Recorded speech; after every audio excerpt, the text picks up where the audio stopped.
Tokyo 2017. A city known for its neon lights, order, and quiet perfection. But beneath that polished surface, something dark was stirring. Something born out of loneliness, despair, and social media. It all began when people started vanishing from their homes. Quietly, without a trace. 9 souls disappeared in just a few months. All young, all active on Twitter. All searching for something they thought they'd never find. Understanding. This is the horrifying story of Takahiro Shiraishi, the man Japan would later call the Twitter killer. A man who hunted not for wealth, not for revenge, but for control, for silence, for the eerie satisfaction of watching life fade away. His crimes shook an entire nation and revealed one of the darkest corners of the internet, where people shared their will to die, and one man offered to help them end their pain. But how did a seemingly ordinary man turn into one of Japan's most chilling serial killers? How did he manage to lure 9 victims, all through Twitter, into a death trap inside his small apartment in Zama? And what led to his ultimate execution in 2025, the punishment Japan rarely uses but reserved just for monsters like him? Before we step inside his apartment of horrors, remember this. Every sound, every message, every promise on the screen was a lie. Because behind every smiling emoji and kind word, death was waiting. Welcome to the story that the Japanese media called Zama's nightmare. Let's begin. It was summer of 2017. Tokyo was alive, as it always is. The trains hummed through crowded stations and life seemed unstoppable. Yet in the quiet outskirts of Zama City, something sinister was taking root. In a cramped one-room apartment stood a 27-year-old man named Takahiro Shiraishi, who had learned to blend in perfectly with everyone else. Clean, polite, unassuming, he looked like any other man walking home from work. But behind his calm eyes was a hunger that couldn't be seen, a desire to control, to manipulate, to own the final breath of others. Shiraishi had discovered a dark corner of Twitter, a place where people, mostly young women, posted their deepest thoughts about suicide. They didn't know him, but he read every word. He didn't offer them therapy, comfort, or hope. Instead, he offered companionship in death. If you want to die, he would write, let's die together. That message, masked in empathy, became his weapon. It was all he needed to open the door to their lives, and eventually close the door on them forever. At first, no one noticed anything strange. The missing persons reports trickled in slowly. A girl from Tokyo vanished after tweeting, "I'm tired of living." A college student stopped replying to her family. Police assumed they had run away, perhaps taken their own lives. But there was one chilling detail all their families later remembered. Each of them had mentioned meeting someone they'd met online. By late August, the whispers began. About a man who promised to help others die. But there was no proof, no face, just a username, a faceless account with words too kind to suspect evil. Shiraishi had mastered his disguise, pretending to understand pain, while secretly plotting to exploit it. His room in Zama soon became a silent graveyard. The smell was hidden by air fresheners, the horror hidden behind polite smiles. Neighbors would later recall strange noises. A dragging sound late at night, followed by silence. But in Japan, people rarely interfere with others' lives. Privacy is sacred, and that silence and that cultural habit of looking away became his shield. Behind the locked door of apartment 205, 9 innocent people walked into what they thought was comfort, and never walked out again. Each time Shiraishi looked into the eyes of a victim, he said the same words. You won't feel pain. But those words weren't for them. They were for him, to quiet the guilt, to justify the horror. And every time he succeeded, he felt a strange calm, as if he had erased loneliness not from his victims' lives, but from his own. And so began the reign of Japan's most chilling killer, a man who turned social media into a death trap. But how did he choose his victims? What did he do inside that apartment that made police call it the most disturbing scene they'd ever witnessed? The truth, when it finally came out, was beyond imagination. Shiraishi's phone became his weapon, not a gun, not a knife, but a glowing screen filled with despair. Late at night, when the world slept, he scrolled through Twitter looking for those ready to end their lives. He searched hashtags like lalarang suicide, wanted wang death partner. Each tweet was a cry for help, a digital whisper from someone on the edge. And that's where he struck. He didn't need force or threats. His words were enough. "I understand you," he would type softly. "I don't judge you. If you want to die, I can die with you." Those words became a key, unlocking doors to hearts already broken, already bleeding from loneliness. He found his first victim in August, a young woman just 19, her life crushed under depression and silence. She believed she'd found a friend who truly understood her pain. They exchanged messages for days, small talk laced with dark promises.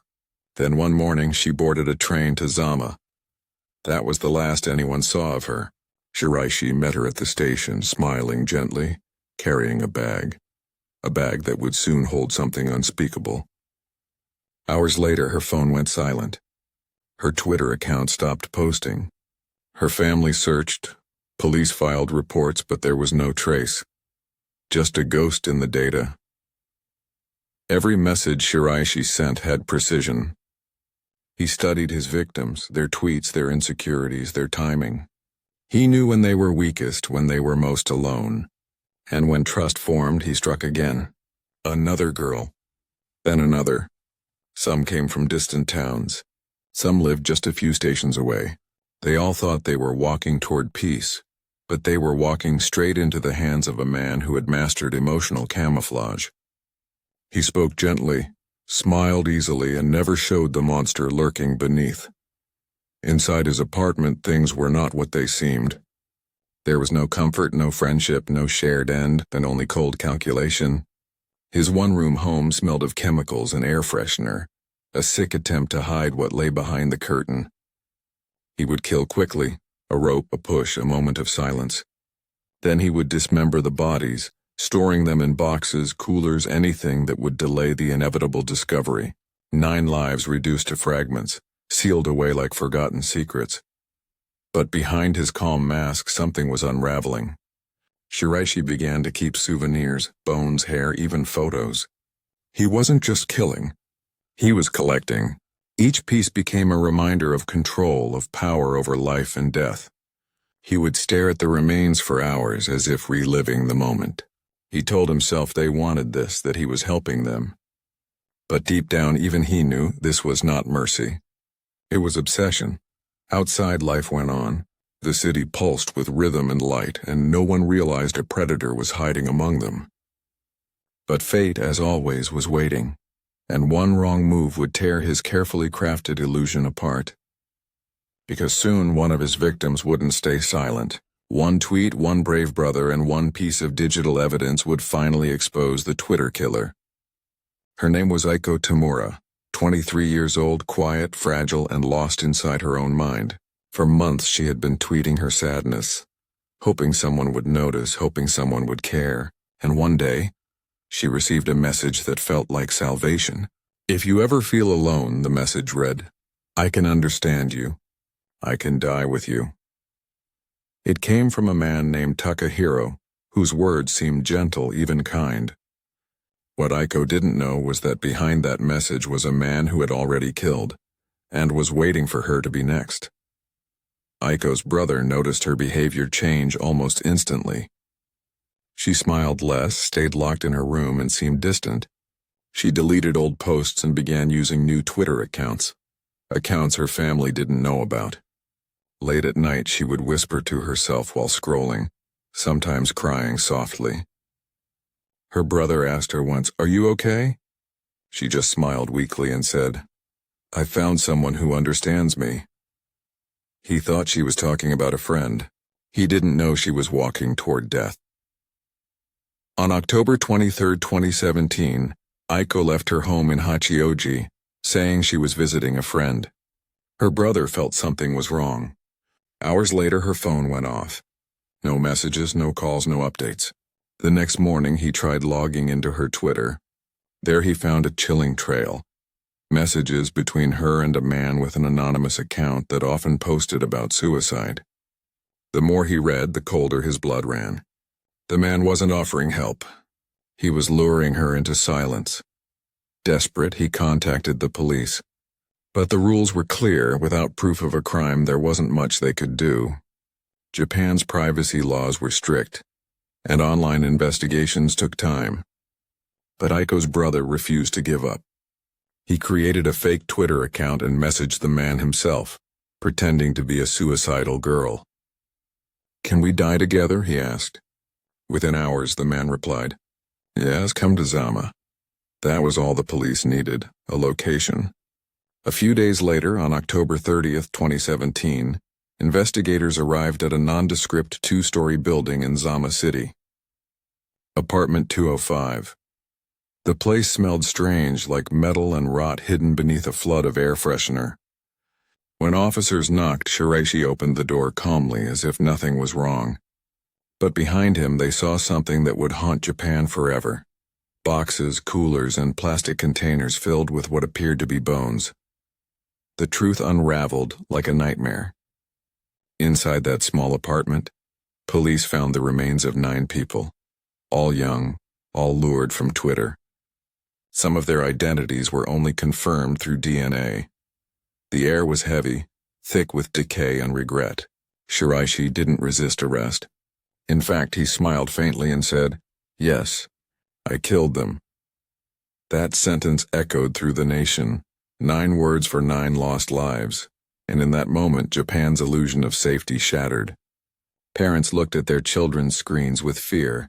The country known for discipline and peace realized that even in a world of technology, monsters could hide in plain sight, not behind masks or weapons, but behind tweets. When investigators stepped inside apartment 205, the air hit them like a wall, thick, foul, and unforgettable. The room was dark, cluttered, and suffocating. Plastic boxes lined the walls, coolers stacked one over another. What looked like ordinary storage was in reality a collection of human remains. The police stood frozen, unable to process what they were seeing. Then came the smell, the undeniable scent of death that filled the air. Despite the dozens of air fresheners and deodorizers hanging from the ceiling like grotesque decorations, one officer, his voice trembling, asked, "What is this?" Shiraishi didn't hesitate. He answered calmly, as though discussing groceries, "They're the people I killed." His tone was disturbingly casual, not defensive, not proud, just empty. The investigators began opening the containers. Inside, they found skulls, bones, and flesh that had been dismembered, some wrapped neatly in plastic bags. Each box was labeled in a way only he understood. He had stripped his victims of their names, their identities, and turned them into fragments of memory. The more they searched, the darker the truth became. He had killed 9 people between August and October, 8 women and 1 man. Most had come willingly, believing he would help them die peacefully. But none of them could have imagined the horror that awaited. He told police that he used ropes to strangle them soon after they entered the apartment. Then, to hide the evidence, he dismembered their bodies with a saw. He kept certain parts not for disposal, but as souvenirs. "I didn't want to lose them completely," he said during questioning, a faint smile touching his lips. It was the kind of statement that made even hardened detectives recoil. They had seen murderers before, but this was something else. A blend of manipulation, control, and emotionless cruelty. Shiraishi wasn't insane, nor was he driven by sudden rage. He was methodical, calculated, and disturbingly self-aware. He didn't drink, didn't take drugs, didn't hallucinate. He knew exactly what he was doing. And that made his crimes all the more terrifying. As forensic teams carried out the remains, the building filled with silent horror. Neighbors gathered outside, whispering in disbelief. Some had noticed strange odors months before, but they assumed it was just trash. Others recalled hearing dragging noises at night, but no one ever reported it. "We don't interfere with others," One neighbor later said, tears in her eyes. "We never thought something like this could happen next door." That statement became a haunting reflection of how isolation and silence had allowed evil to grow unchecked. When the news broke, Japan was paralyzed. People couldn't believe that a man had managed to murder 9 individuals using Twitter, a platform meant for connection. The headlines called him the Twitter killer. His photo was everywhere, a normal-looking man with soft eyes and an expression that didn't match the monster described in the reports. For many, that was the most chilling part. Evil doesn't always look evil. As Shiraishi sat quietly in the police station, showing no signs of regret, officers began piecing together his motives. What they discovered next painted an even darker picture, one that would shake Japan's understanding of loneliness, mental health, and the hidden dangers of the internet forever. In custody, Takahiro Shiraishi appeared calm, even cooperative. He answered every question softly, almost politely, as if confessing to everyday mistakes, not brutal murders. Detectives couldn't understand it. They expected denial, panic, maybe tears, but instead he smiled faintly and said, "I didn't force anyone. They wanted to die. I just helped them." His voice carried no guilt, no hesitation, only a twisted sense of justification. To him, he wasn't a murderer. He was a savior of broken souls. The investigators dug deeper into his past. Born in 1990 in Kanagawa Prefecture, Shiraishi had grown up in what looked like a normal household. His father worked, his mother stayed home. Nothing seemed out of place. But classmates later described him as distant, strange, someone who always watched from the shadows. He never had real friends. After school, he wandered the streets, blending into crowds unnoticed. Loneliness was his constant companion, and in that isolation, something inside him began to rot. In his 20s, Shiraishi worked part-time at a labor agency, and even as a scout in Tokyo's red light district. There he learned the art of manipulation, how to read people, how to sense weakness, and how to exploit emotion. He saw loneliness in every face he met, and he realized how easy it was to control someone desperate for comfort. That skill became his weapon years later, when he turned to social media. To him, Twitter wasn't just a platform. It was a hunting ground filled with lost souls begging to be seen. During interrogation, he described each murder without emotion. "They came willingly," he said. "They wanted peace. I told them I could help. They agreed." But when asked why he dismembered their bodies, his expression shifted slightly. "I didn't want them to leave me," he murmured. "If I kept a part of them, they would stay." That single line sent chills through the entire investigation room. Shiraishi wasn't just killing for pleasure. He was trying to fill a void, to control the only kind of relationship he could understand, one where the other person could never leave. Psychologists later examined him and concluded that he wasn't insane. He knew right from wrong. He understood the consequences but didn't care. His empathy had withered away long ago, replaced by a quiet, methodical detachment. When they asked if he regretted anything, he said, "Only that I got caught too soon." That statement turned public disgust into outrage. People didn't see a man. They saw a void wearing human skin. Outside the police station, candles and flowers began to appear. Families of the victims gathered, broken but united in grief. They had believed their children were safe in Japan, one of the safest countries in the world. But this case proved that even in a land of order and politeness, darkness could hide behind politeness itself. The question that haunted everyone was simple: how could no one notice?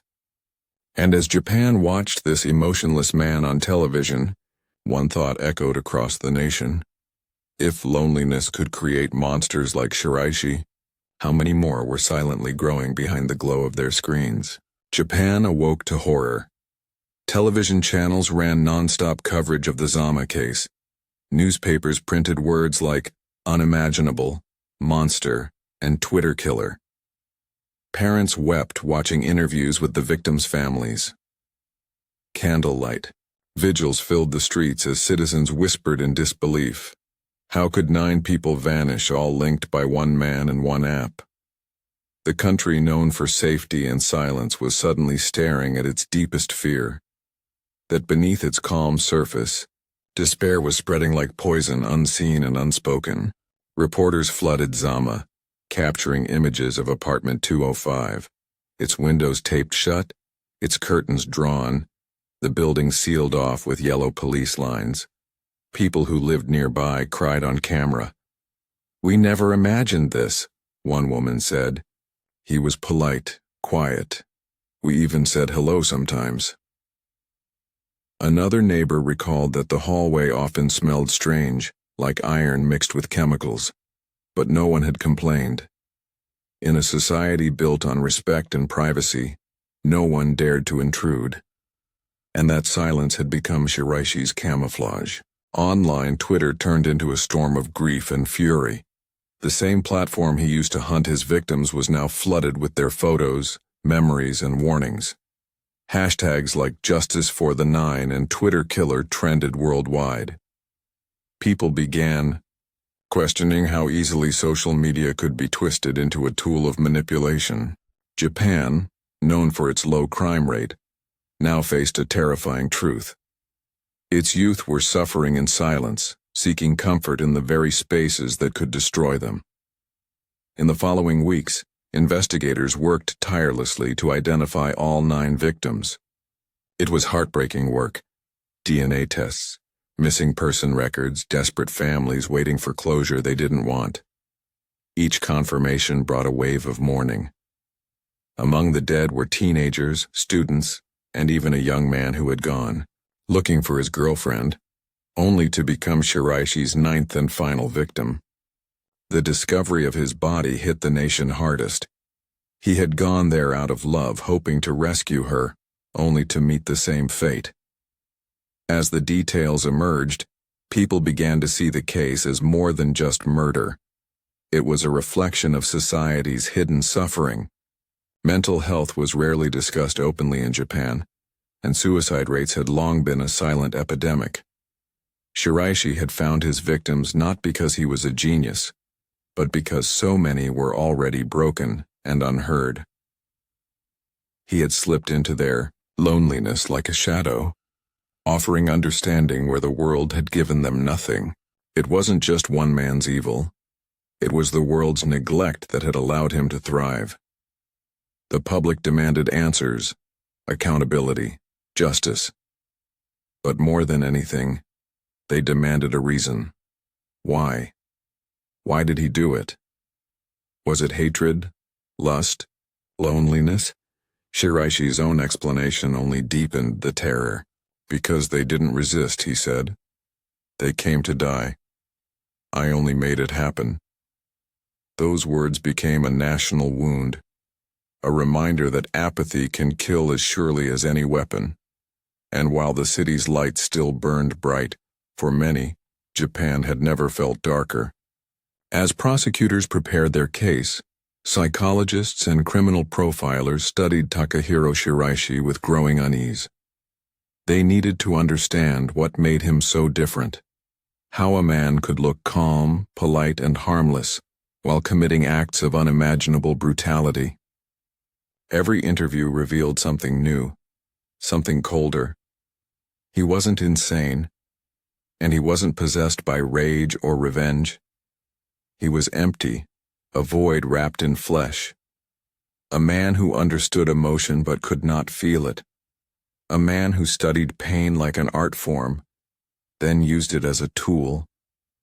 One psychologist described him perfectly. He's not killing for pleasure, he's killing for connection. That statement sent chills across the courtroom. For Shiraishi, murder wasn't about power. It was about control over loneliness.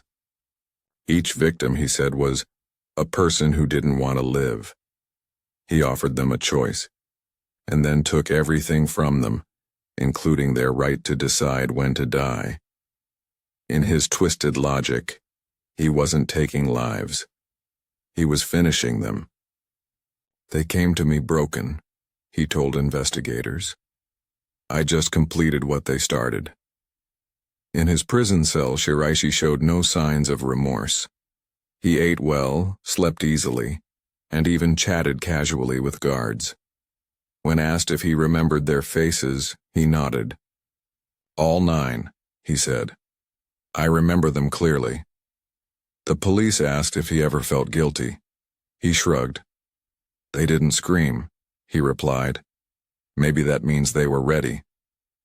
It was this cold, emotionless detachment that terrified Japan the most. His calmness wasn't strength. It was the sign of someone who no longer saw others as human. Experts began calling him a textbook predator of the digital age. Unlike serial killers of the past, he didn't need dark alleys or remote forests.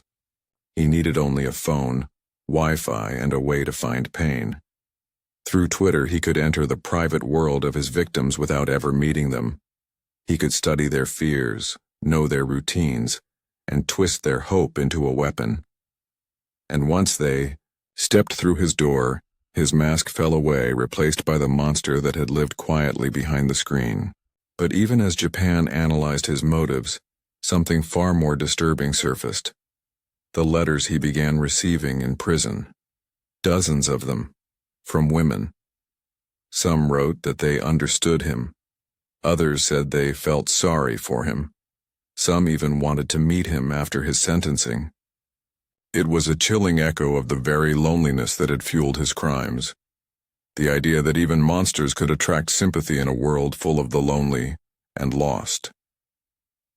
Shiraishi read those letters silently, his faint smile returning as if he had found new victims to control, even behind bars.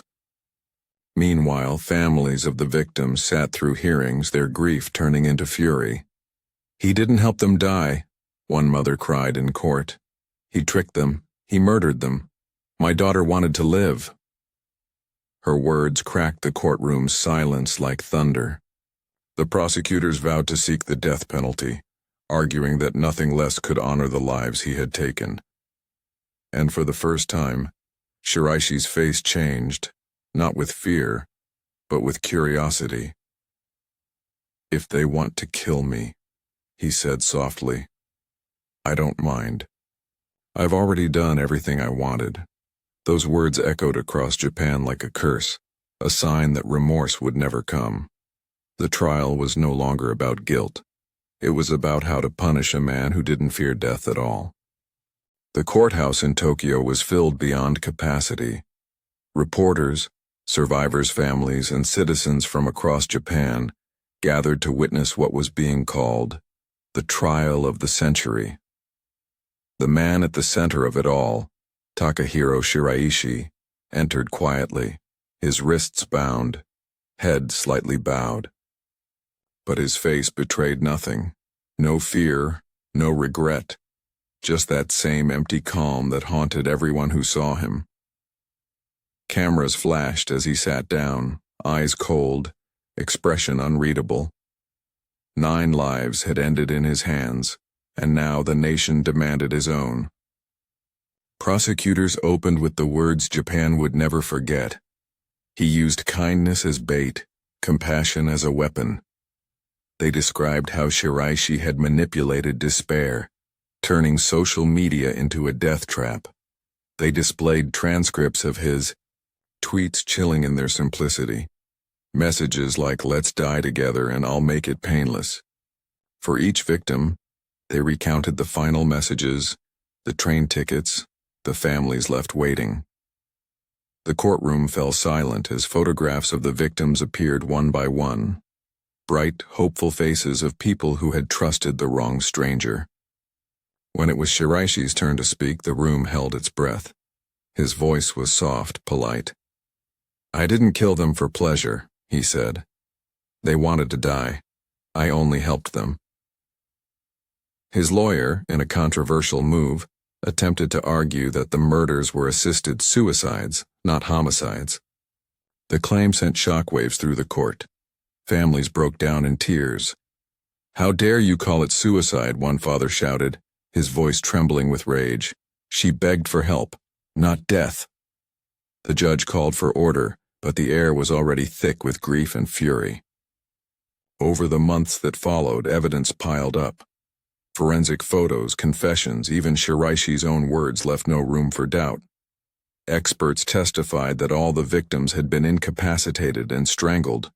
None of them died willingly. The prosecutor's voice trembled as he read Shiraishi's coldest quote aloud. "Whether they resisted or not, I did it." Every word deepened the horror. There was no mercy in his crimes, no justification that could stand. He had lured them with lies and taken their lives without hesitation. Outside the courthouse, Japan erupted in emotion. Crowds held banners demanding justice. Execute him. No forgiveness. 9 souls, 1 monster. Yet some citizens expressed a haunting sadness, that such darkness had grown from the country's silence around depression and isolation.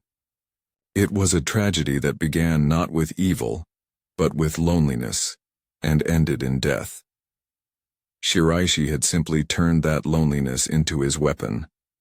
The courtroom became both a grave and a mirror, forcing Japan to look into its own hidden wounds. Finally, on December 15, 2020, the verdict came. The judge's voice was steady, the silence absolute. The defendant, Takahiro Shiraishi, is sentenced to death. Gasps filled the room, followed by tears, of both relief and sorrow. Shiraishi's reaction was chillingly casual. He nodded once and whispered, "Thank you." No remorse, no emotion, just acceptance, as though the ending had always been part of his plan. And so, the Twitter killer's fate was sealed. But death would not come swiftly.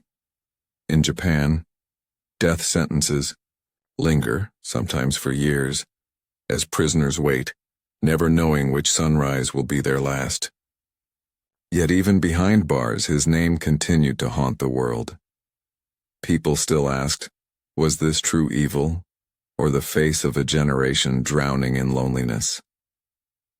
After his sentence, Takahiro Shiraishi was transferred to Tokyo Detention Center, a gray silent facility where Japan's death row inmates await their fate. The cells were small, the air sterile, and the rules absolute. Here every prisoner lived in isolation, forbidden from speaking to others, never knowing when their final day would come. The guards never announced executions ahead of time. One morning, a door would open, a name would be called, and within hours that life would be gone. For years, Shiraishi lived in that quiet uncertainty, but unlike others, he didn't fear it. In fact, he seemed to welcome it. Reports from inside the prison described him as calm and cooperative. He followed every rule, never caused trouble, and spoke only when spoken to. He spent hours reading magazines, occasionally writing short letters to his family. Never about remorse, never about the victims, only about his daily routine. In one note he wrote, "I sleep well. I don't think about them anymore." It was a sentence so cold that even the guards refused to discuss it.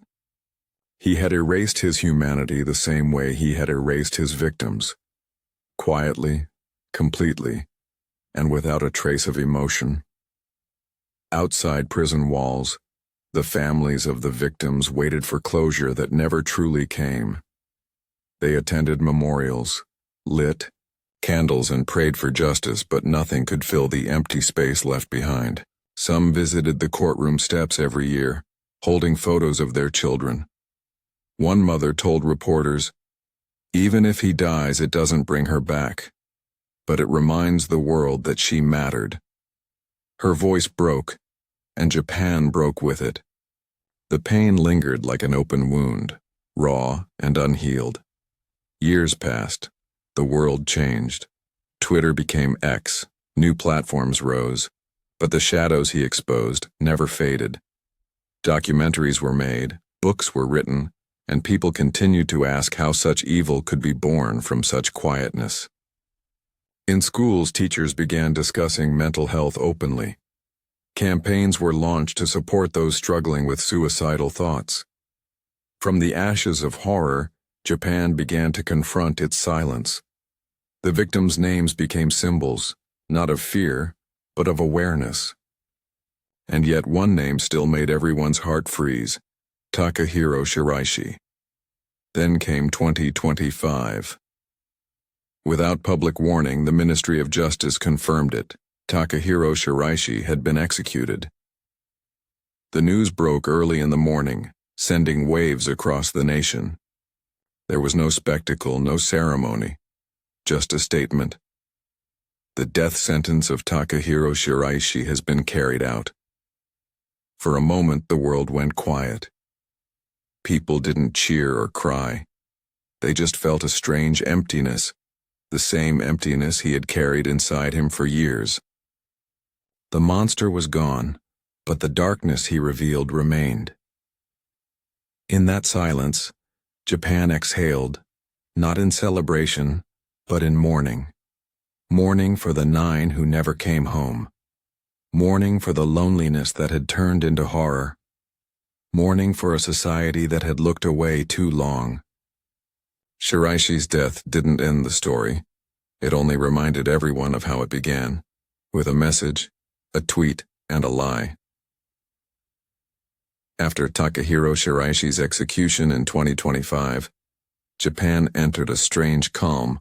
Not relief, not joy, just quiet reflection. The monster who had used kindness to kill was finally gone, but his shadow remained on every glowing screen.